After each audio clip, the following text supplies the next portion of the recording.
All right. Well, welcome back to episode 7 here with Matt. Very interesting that we're going to start off with how tax season was. And just want to read some stats to you so you can kind of get a sense of just the enormity of it all. 169 million Americans file individual income tax returns every year. The average time per return, what do you think? How many hours do you think? On average, this is tough. On because average, well, a person, how many hours do you think the average person spends on their own tax return? 5 hours. 12 hours and 37 minutes. Holy.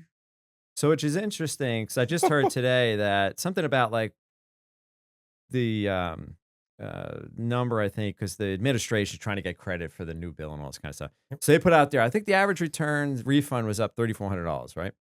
So then I did the math and I'm like, well, is that really worth it for the number? Or like, because you're basically, what's your time worth, right? So are you valued at $20 an hour, or are you worth more?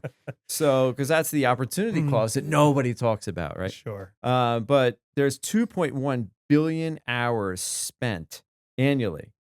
And this is crazy to me that it's been growing by like 1 billion hours. Like, how is that? When I heard that number, I was like, that's staggering to me. The complexity. That's all that it is, right? It's so complex. So right now, there are over 19 million individuals returns sitting on extension. And that was reported before yesterday. So that's probably another 20 million individual returns. The bulk of them went out yesterday. Yes, exactly, right? So they're going to up that number by a multiple of 3 or 4. But so the reason I give all those statistics basically is the compression still feels pretty bad. And I wrote recently, in the Substack post, the Intelligent Ledger, like plugging it. But basically, it just talks about why is accounting still like this. And it started with me on Saturday. I'm checking in on our people, and I could see it's kind of getting late, and I see Lori Smith, who we love. She's phenomenal. And her green light's on, right? So I'm like, hey, Laura, how you doing? Hanging in there, And I asked the question thinking of the answer was going to be a positive one when I said, how is this year's tax season compared to last year? So I was expecting, yeah, it's busy, but it's better. Right. Basically, it's worse. Yeah. So now I'm going to hand it over to you because I know you've been working like crazy lately and dealing with a lot of these, issues that we have around trying to get tax returns done in a time where you're able to advise your clients and get what has your past 2 weeks been like? It's been very difficult. Yeah. So it's difficult for a variety of reasons. And I think just personally, it's because you want to do a great job for your clients. And in order to do a great job, you need, like, they're buying ultimately at the end of the day, they're buying your thoughts, right? Your care, all of the things that you know. And it's really hard when those things are at odds with the information you need to deliver that. And the biggest, like, man, so much gets stuck in this time frame, and you're hurrying up to wait a lot of the time. Like, I feel like, all right, when is it coming to me? Because I need it so that I can deliver. And it's a really stressful environment to be in. Everybody's temper is thin. It's, like we get along really well considering, but it's just a difficult time frame to be in and to operate. So how would you give context to the audience? Because I think this is a massive problem that for whatever reason has been hidden behind the curtain. Yeah. And what we're really trying to do here through our conversations is to open up, not just to give our listeners sort of like, hey, the struggle that we have as accountants, but the struggle throughout the entire ecosystem that struggles as a result of the struggles that we have, right? And being able to produce the information that is necessary, right? Just tax returns necessary, filing obligated, statutory information that is required by the government, states, publicly traded companies, et cetera, et cetera, et cetera. But the challenge is that no one's thought about is the struggle. Like, I feel like, why have we not done a better job about that? Because when people see like the SEC comes out and they're like punishing XYZ firm for mistakes. A lot of times it has nothing to do with that somebody wanted to manipulate fraud from the accountant's perspective. Most of the time it's Right. not. Right. It's a really difficult question to answer. I mean, it comes down to the ingestion of that data, the Yep. time frame that you're given to ingest that. So, like, the pressure that's created is a ripe environment to make mistakes potentially. And so, what you again, there's the two different worlds of tax. There's the compliance, which is a portion of what the client pays for, and then there's the thought. And the thought is the most exciting thing for an accountant to be involved in. That's, I believe, why most people would choose to do this profession, is to deliver that value is so much different than delivering the compliance value. But it's so difficult just to get the compliance because of the amount of complexity involved, the complexity that's added every year. The softwares themselves help with the organization and the presentation of the tax returns. But what I think people don't get is, if I get a tax return, or I don't get a tax return, I get a piece of information from a client, they have passive losses. I know where I need that to be on the tax return. Because of the way the data comes in, because of the systems, I don't know where to put it in that software Mm-hmm. to create the output that it shows up in this area, the tax returns. And a skill set of old that was highly valued is when you thought about, like, oh, that guy's a maven Yeah. with That's the CCH. software. Correct. They knew where to put that number in that box. So what needs to occur, and is starting to, I'm really hopeful, is that that process gets corrected, because we're right now entering the unspoken of busy season, is the way that I would refer to it. So everybody, all of my friends, everybody's like, oh, you're in busy season. And they recognize that pressure to get to 415. That's the compliance deadline. The way that I picture it is like, that's the statutory due date of these returns. The actual work that clients buy is primarily after that. Mm-hmm. So it's got to be turned around. Yeah. Like, it's really got to get to the other direction. And it's got to be ideally before that, with the ability to provide space enough to give thought to these things. Because the thought comes. Yeah. And so, like, what I'm trying to uncover, and it's just this is an open-ended question where I don't have any solution to it, right? And we don't have all the answers for sure. But theoretically speaking, I'm just continuing to examine why, as an industry, why, as an accounting industry, have we done little in the ways of publicly informing the constituencies, the users of our information, the entire ecosystem. When you think about just the accounting professors alone, there is a lack of understanding Yeah. as to what goes on in the classroom to what actually happens at the organization level, like in public accounting, right? There's a real disconnect, one. Two, there's a real disconnect between the private company, the public company even, right? And what goes on at the accounting firm, okay? Because there's this almost, accounting has been broken out into different fragmented verticals. Mm-hmm. And the verticals, forget about industry. Right. And you've said this before, right? So let's just spend some time on this because I think it's important. When you think of accounting and you think of how accounting breaks down, how do you look at the world? Because you said to me, you know what's interesting, Paul, is like there's accountants that are like private accountants, then there's public accountants, then there's government accountants. It's interesting how that it's never just accountants. Right. So I think a lot of what's been created has been to protect value or perceived value of the profession. So anytime I don't understand something, like, again, equate it to, I go to the mechanic. I open up the hood of I don't even know what I'm looking at. And they tell me, ooh, you need I'm immediately on the hook, right? So that opaqueness creates artificial value for the seller of those services. And I think selfishly in the world of accounting, that has been a shield for people to protect their business, their self, their ego, their right, all of those things. And the ultimate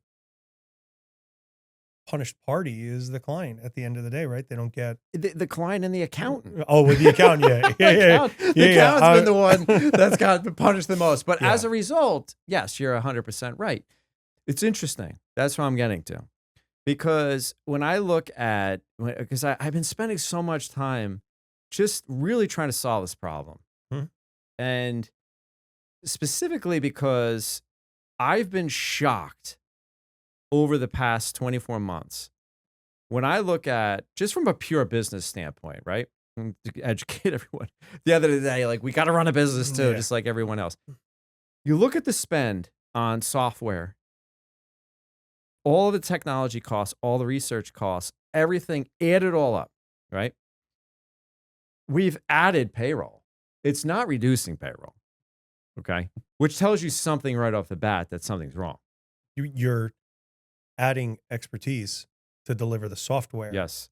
To make the software perform, to deliver the end result.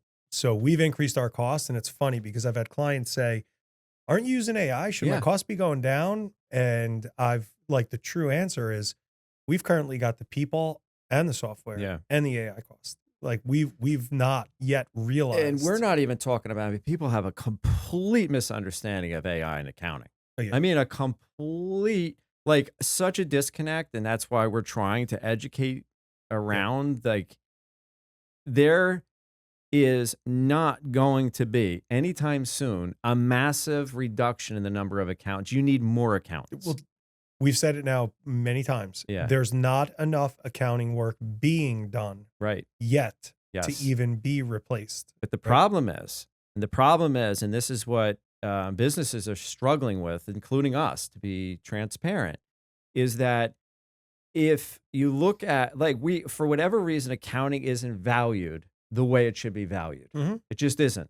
Okay. And I have no idea why that is, but it's really what I think has caused a lot of our issues and why it's been almost not disrupted yet because of that. Yeah, I have thoughts on that, actually.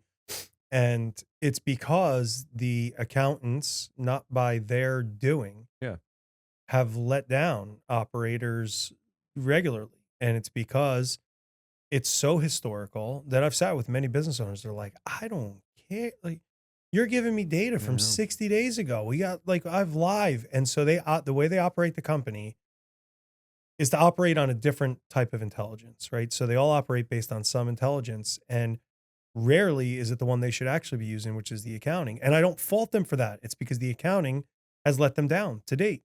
It's been that way. And I feel a lot of that is structural problems. I do. I think cultural, structural have created this in a way. And you talked about it. It's almost as though the system's been working for a certain amount of people. Right? And we won't go, that's a whole episode, maybe a lot of episodes in and of itself. But the system works for a certain amount of people. And the kingdoms have been built. Right. Massive, let's call it, when you think of accounting, is massive organizations. And then there's a whole bunch of fragmented organizations, okay? Right. And there's been very few software players. It's like a duopoly, right? So you think about it, it's really the structural issues that we have also been a obstacle towards getting to the truth as to what the real issues are at the accounting level and solving for the actual accountant. So much has been done to solve for the organization. Right? To solve for the structural pieces that we have in place, as opposed to really looking at it and designing it from the accountant's perspective. Right. Well, it hasn't been a highly valued position. Not at all. It's been, like, if you just think about what people typically, when you say the word accountant, I've lived it my whole life, I know you have too, is they're like, oh, you're an accountant. Like, I know. It's like you have no esteem, you have no outward value, you're a pencil pusher, and it's a shame because we have done ourselves no favors.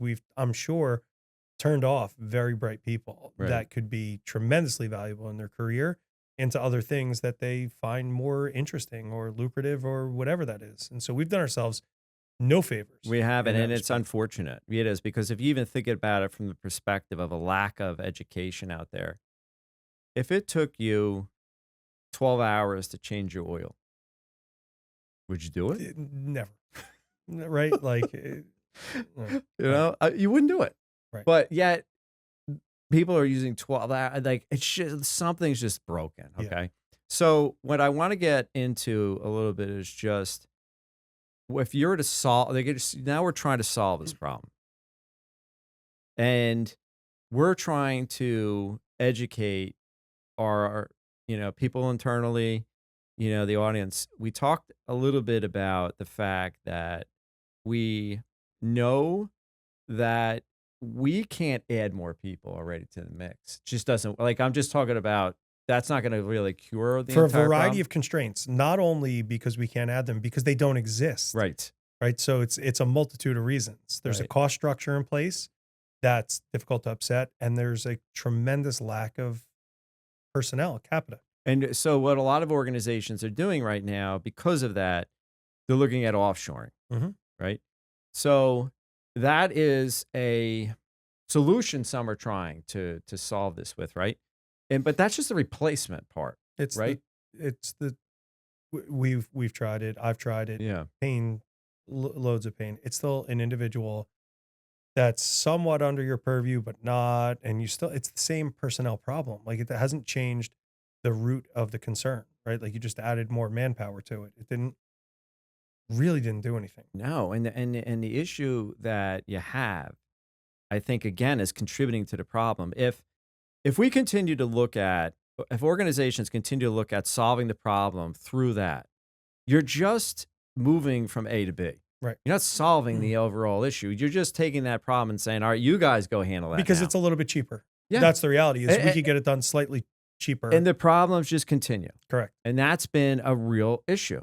Because if we didn't have that lever to pull, I almost feel like maybe we innovate more internally. I don't know. Like we're forced to, because the different, just for everybody to realize, we are nowhere near the size of some of these companies that can do this, that can just make these decisions. Like, first of all, we love our culture. We love our people. We're trying to solve this as best we can internally, organically. I mean, we've put a lot of pressure on ourselves to do that, but it's challenging because we don't have all the resources in the world, and we don't want to take private equity. Right. I wish, so we are also the benefactor of not having done those things at the same time. And that's what I love. I love our position. But. Right. It comes with its own challenges, but I don't, it's a really funny problem, because it's in a short-term lens, offshore. Yeah. We'll make more money. The client experience hasn't changed one bit. Not at all. The accountant experience for us locally hasn't changed one bit. And a lot of times it's worse, because now you still have to have people review the work and do all this kind of stuff. And it's like, that's not an easy experience. You're not offshoring it to a bot. Right. You're offshoring it to an individual who has the same constraints as individuals here.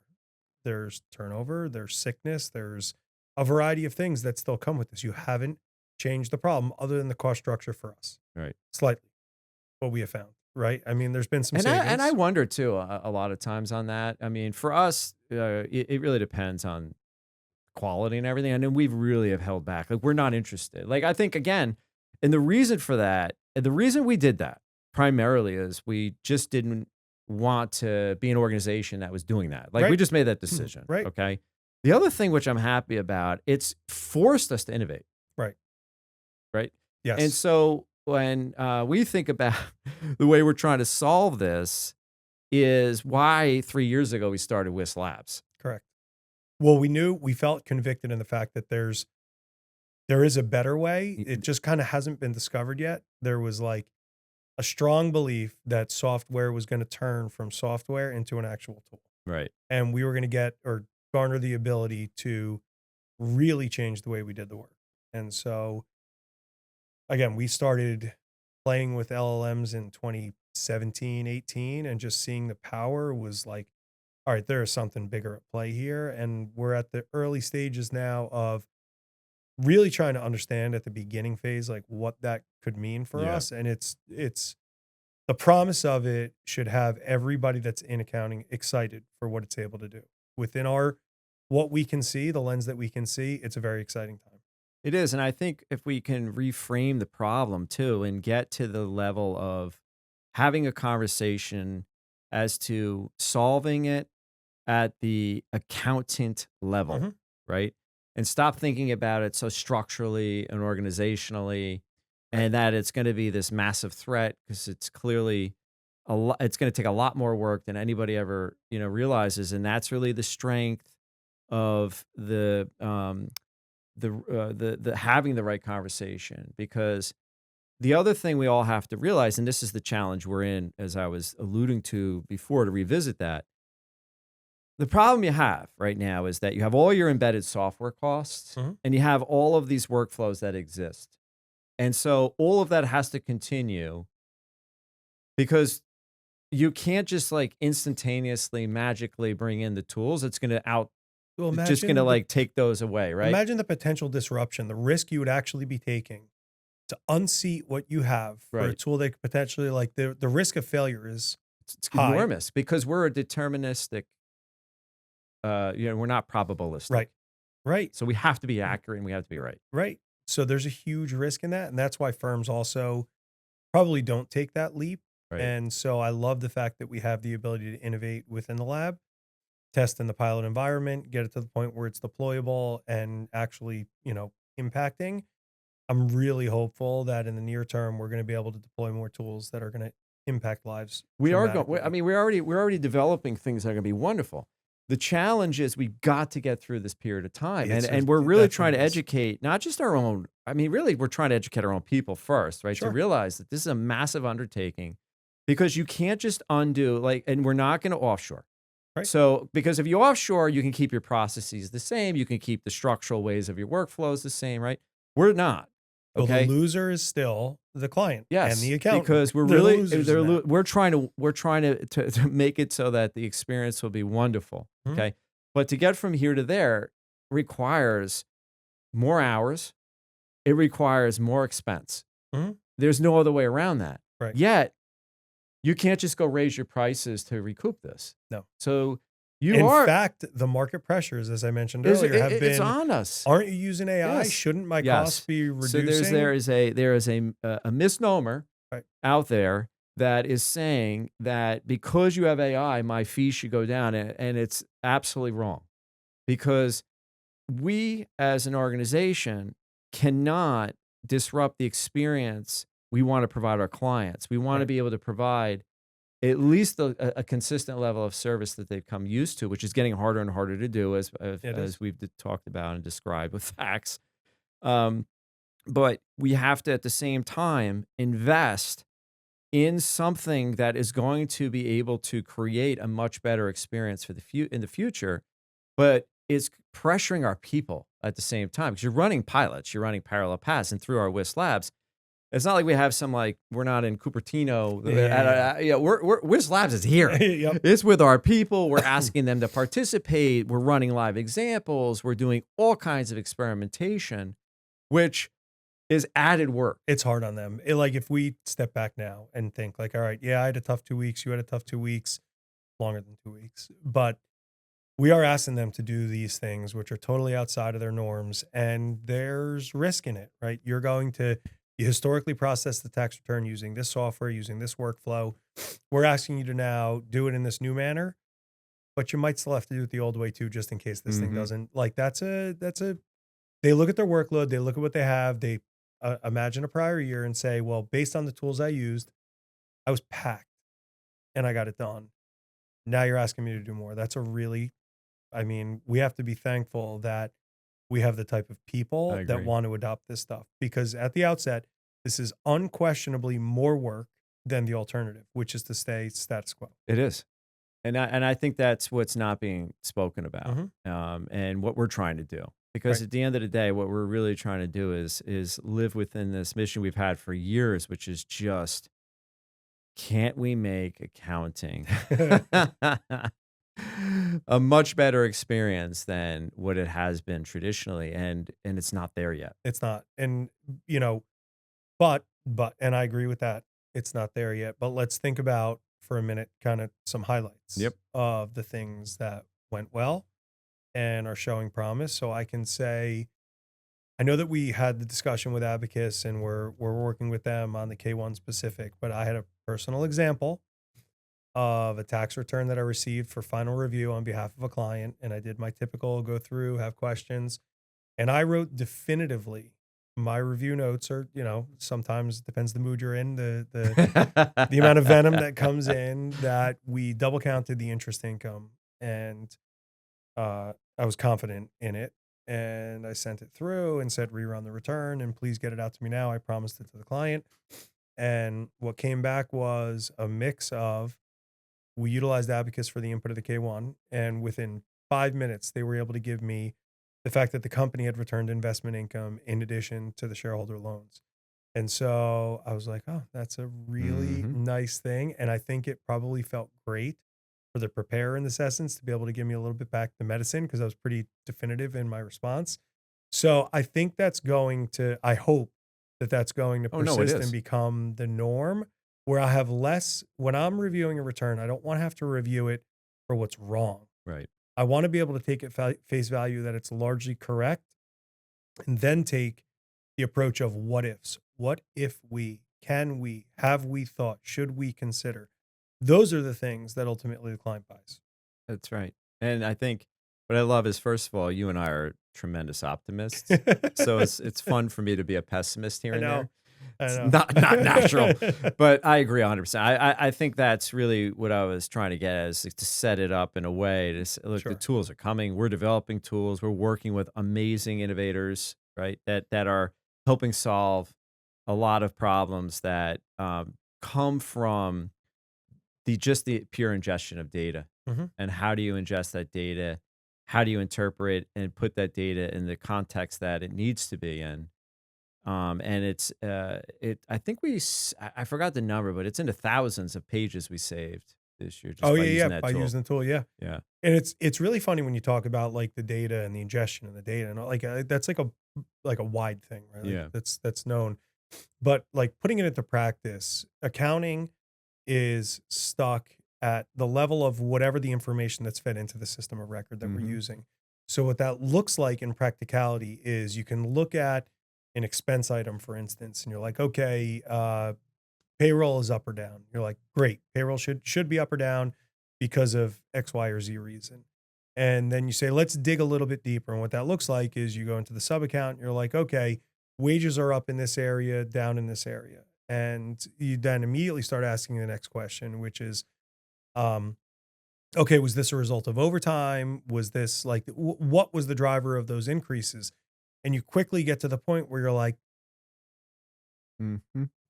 I got to go to another system now. I got to go to payroll. I've got to go into rippling and try to now draw out, so the system is limited. And you end up at a point where you can't go any further based on the data that's sitting in front of you. This creates time lag. This creates a client saying like, why does this take so long? And you're like, it's not like, I really want to be able to answer. I'm inquisitive about why this is the case. We don't have the answers directly at our fingertips just yet. That's just not possible at this point. And I think, again, just to, hammer this point home, because I do want all of the people that are listening, that are thinking about the tools, how do you make way for the tools to be used in-house? How do you create that maneuverability in the organization? You do have to look at, you need the people that are in the trenches to be the ones that are working with the tools and piloting them. And we are grateful for the people that we've had here, because again, you cannot solve this from the outside, just giving you a tool and go let it rip.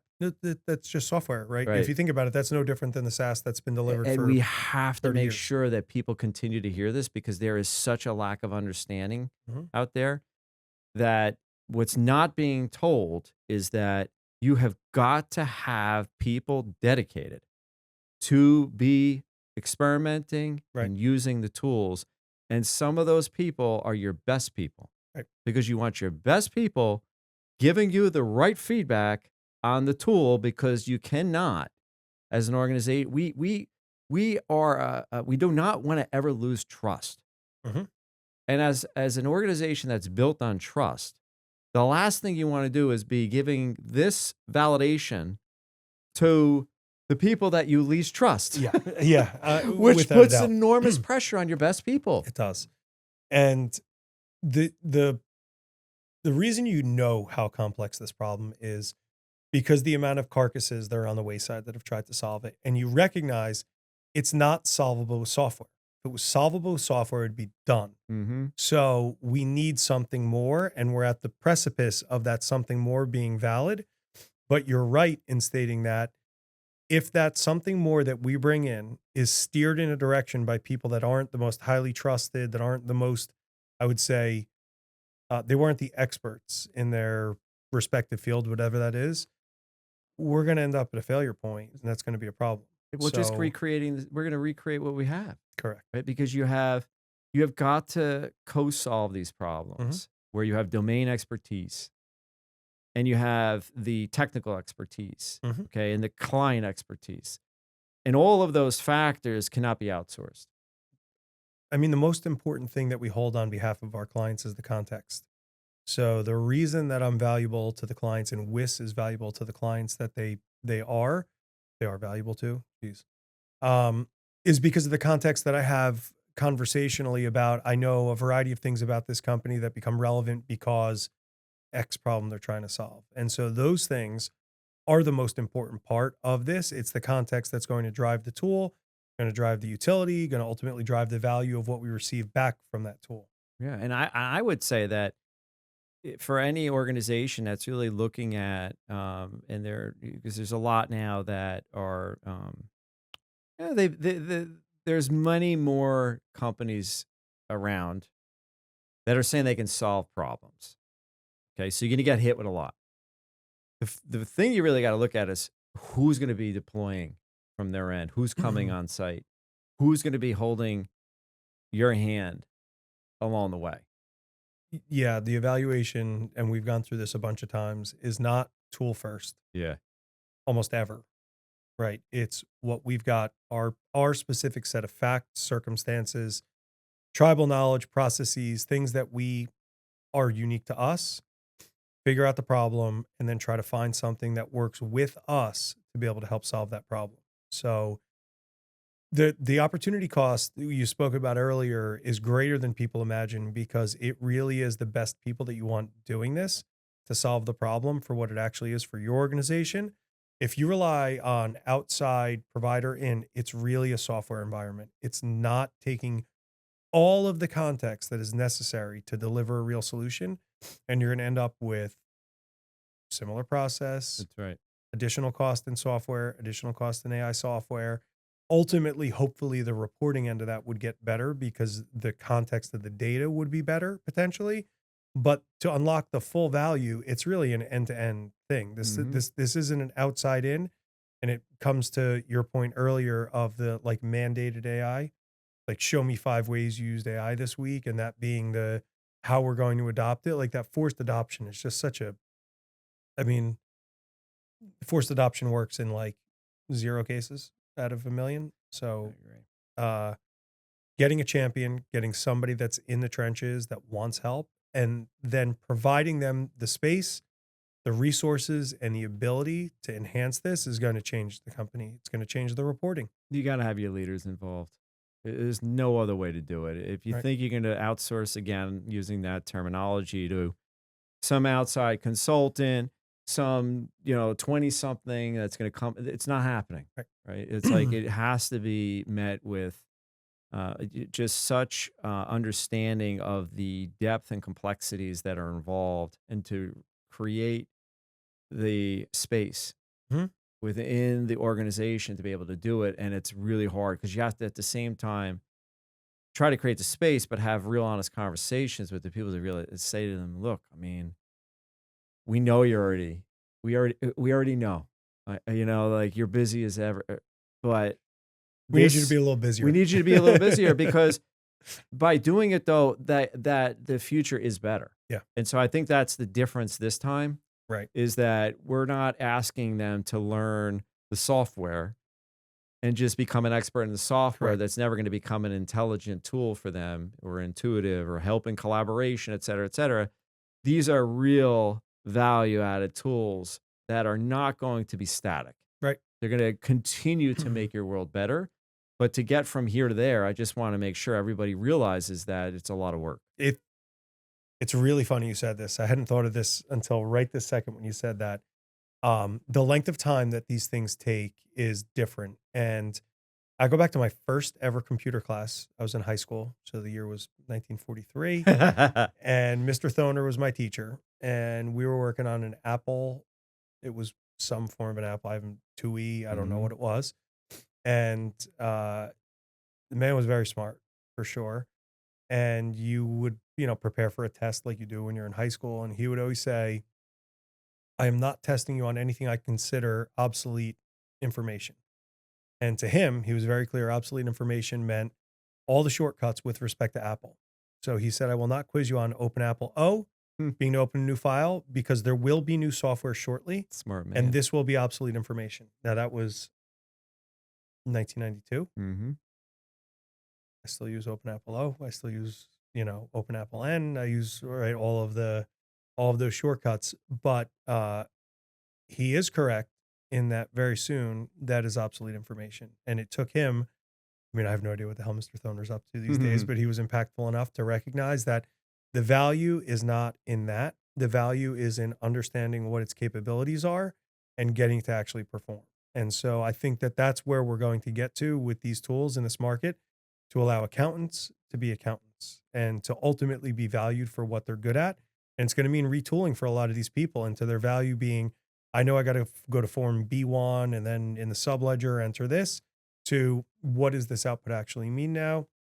How can I drive company results? How can I drive company decision making as a result of having new tools or new information to be able to make determinations on? So we're going to end with this prediction.